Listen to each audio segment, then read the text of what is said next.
રાજકોટથી સમાચાર ધોરાજીના ધારાસભ્યના જાહેરમાં કરેલા નિવેદનથી રાજકીય ચર્ચાઓ તેજ થઈ છે। ભાજપના જાહેર કાર્યક્રમમાં ધારાસભ્યએ કરી કોંગ્રેસની મદદ કર્યાની વાત। જેતપુરમાં આયોજિત જનસેવા સંકલ્પ કાર્યક્રમમાં ધારાસભ્ય મહેન્દ્ર પાડલિયાનું નિવેદન। કોંગ્રેસ પાસે ફોર્મ ભરવા ઉમેદવાર નહોતા એટલે અમે ઉમેદવાર આપ્યા, તમારું ખરાબ ન દેખાય એટલે અમે ઉમેદવાર આપ્યા। સ્થાનિક સ્વરાજની ચૂંટણી સમયે ધારાસભ્યના નિવેદનથી અનેક તર્ક વિતર્ક તેજ થયા છે।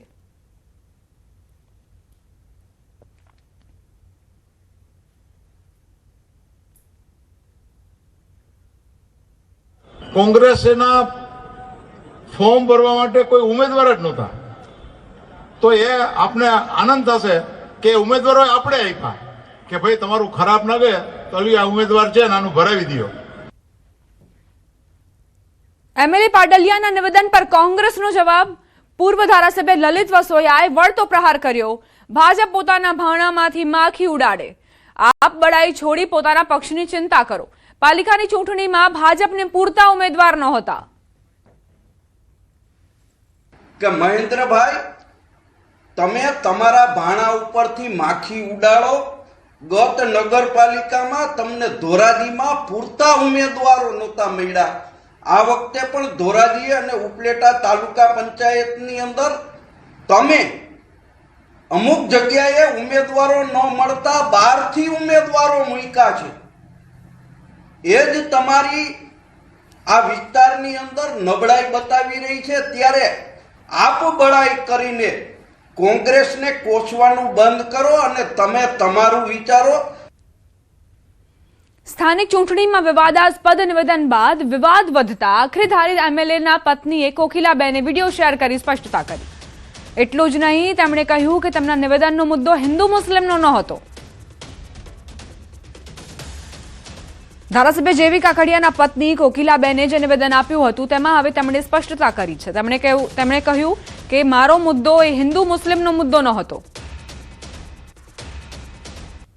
આ ભાજપની સરકારે અને સંગઠને જે વિધર્મીનો નાશ કરવા માટે જે ઝુંબેશ ઉપાડી છે અને એટલા માટે બાપુને ટિકિટ આપી છે, મહાવીર બાપુને, તો આપણે બધા સાથે મળી અને આ વિધર્મીનો નાશ કરીએ અને ભાજપને સક્ષમ કરવા માટેના જે દાવેદારો ઉમેદવારો મૂક્યા છે એ ઉમેદવારો વિજય થઈને આવે એવી દાન મહારાજના ચરણોમાં પ્રાર્થના કરીએ છીએ।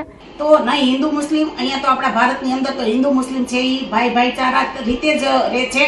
એવો કોઈ મારો મિનિંગ નથી કે હિન્દુ મુસ્લિમ ઉપર બેને મુદ્દો ઉપાડ્યો છે એવો નથી। પણ એ દેશની બહાર જે અને જે વિધર્મીઓ છે એ આપણા દેશ માટે જે કાર્ય કરી રહ્યા છે, આપણા દેશ માટે જે આતંકવાદનું કામ કરી રહ્યા છે એ બધા વિધર્મીઓ છે। એના માટે આખું મેં નિવેદન આપ્યું છે અને આજે હું મારો ખુલાસો પણ આપું છું।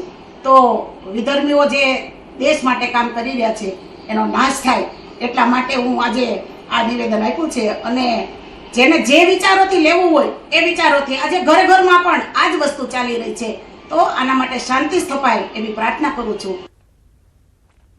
અરવલ્લીમાં સ્થાનિક સ્વરાજની ચૂંટણીનો જંગ ચરમસીમાએ પહોંચ્યો છે। ભાજપના આગેવાનો પર વિપક્ષના ગંભીર આરોપ। જિલ્લામાં કોંગ્રેસ અને આપના ઉમેદવારોને ધમકી મળ્યાના આરોપ છે। ફોર્મ પરત ખેંચી લેવા માટે ધમકી અપાયાના આક્ષેપ થઈ રહ્યા છે। ભિલોડા, ગાજણ, ધનસુરા, દધાલિયાના ઉમેદવારોને ધમકી મળ્યાની ફરિયાદ થઈ। જિલ્લા કોંગ્રેસના આગેવાનોએ કલેક્ટર અને આરોપીને રજૂઆત કરી। કલેક્ટર અને એસપીને રજૂઆત કરી। આપના જિલ્લા પ્રમુખે પણ રજૂઆત કરી। ધમકી આપનારાઓ સામે કાર્યવાહી કરવા માંગ। શાંતિપૂર્ણ માહોલમાં ચૂંટણી થાય તેવી માંગણી કરી।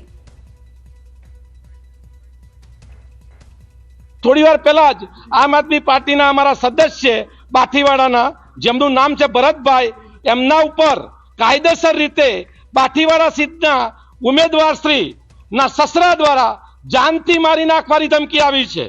શાંતિના માહોલમાં ચૂંટણી થાય અને જે લોકો અત્યારે ધમકી આપી રહ્યા છે ધનસુરા તાલુકાના દરેક ગામ દરેક અમારા ઉમેદવારોને જઈને એમના માટે પણ એમને કાયદેસરની કાર્યવાહી કરે એ માટે અમે આજે રજૂઆત કરી છે। મને એવું કહેવામાં કે તું ફોર્મ પાછું ખેંચી લે, બરાબર, આવું કર તેવું કર, એવી રીતના મને ખોટી માગણી કરવામાં આવે છે, ખોટું દબાણ કરવામાં આવે છે, બરાબર, મને તેમ કહેવામાં આવે છે। એ જો અમારા ઉમેદવારોને આ રીતે જો ડરાવતા હોય, ધમકાવતા હોય તો એક પ્રકારે લોકશાહીનું ખૂન છે। અમદાવાદમાં સ્થાનિક સ્વરાજની ચૂંટણી પૂર્વે ભાજપમાં આંતરિક જૂથવાદ અને નારાજગીનો સિલસિલો યથાવત જોવા મળી રહ્યો છે। સરખેજ વોર્ડમાં પક્ષ દ્વારા જાહેર કરવામાં આવેલા ઉમેદવાર સામે સ્થાનિક સ્તરે ઉગ્ર વિરોધ ફાટી નીકળ્યો છે। આ વિરોધ વચ્ચે ભાજપના 35 વર્ષ જૂના પાયાના અને સિનિયર કાર્યકર જેઠા ભરવાડે પોતાની અવગણના થતી હોવાનો આક્ષેપ કરી સોશિયલ મીડિયા ગ્રુપમાં રાજીનામું ધરી દીધું. પૂર્વ શહેર મહામંત્રી રહી ચૂકેલા જેઠા ભરવાડના આકરા પગલા બાદ હવે પક્ષમાં તેમને મનાવવાના પ્રયાસો શરૂ થયા છે. બીજી તરફ પૂર્વ કોર્પોરેટર જયાબેન દેસાઈ અને અલકાબેન શાહની નારાજગી સામે આવી છે.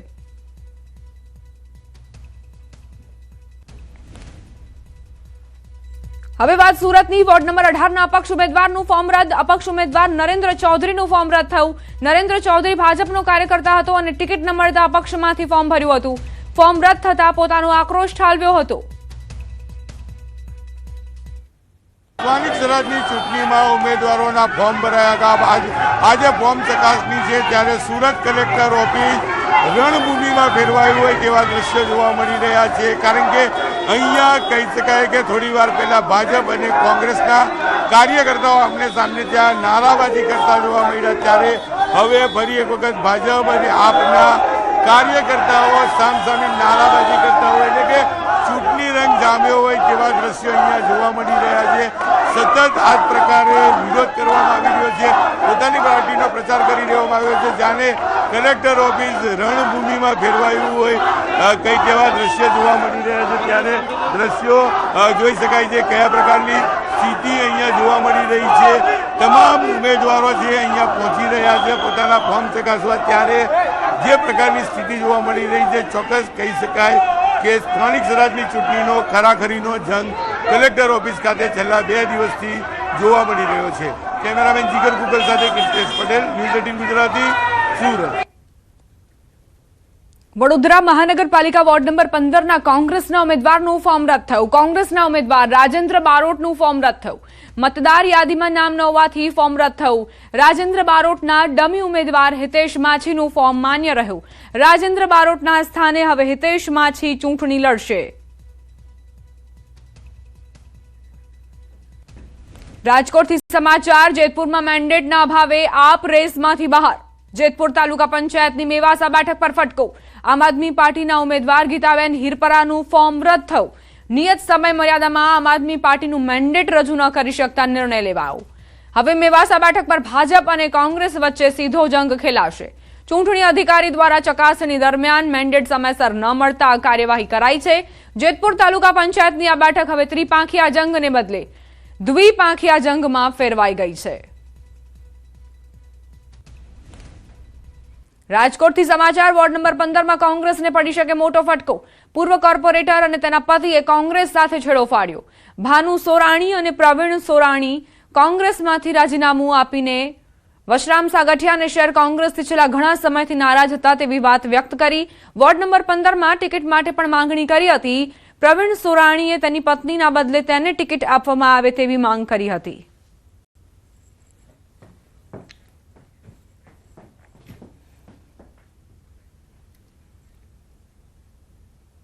રોકાઈશું એક બ્રેક માટે. આપ જોતા રહો ન્યૂઝ 18 ગુજરાતી.